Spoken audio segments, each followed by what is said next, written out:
పసుపు కుంకుమలు చల్లి ఆ ముగ్గు మీద ఈ రాగి చెంబును ఉంచాలి. మరి ఎక్కడ ఉంచాలి అనే సందేహం మనకు వస్తుంది. ఎక్కడ ఉంచాలంటే మీ సింహద్వారం ఉంటుంది కదా, ఆ సింహద్వారం తెరవగానే ఎదురుగా కుడివైపుకి రాగి చెంబును ఉంచాలి. సింహద్వారానికి సరిగ్గా ఎదురుగా కుడివైపున రాగి చెంబు ఉంచాలి.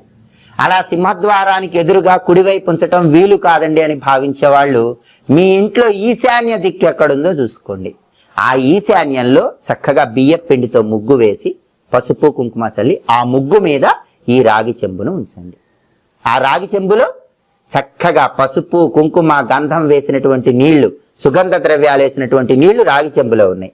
ఆ రాగి చెంబుని మీ ఇంట్లో ఈశాన్యంలో ముగ్గు వేసి ఉంచండి. ఎప్పుడు ఉంచాలి? సోమవారం సాయంకాలం పూట ఉంచాలి. మంగళ బుధవారాలు అలానే ఉంచి మళ్ళీ గురువారం తీయండి. అందులో ఉన్న నీళ్లు చెట్టు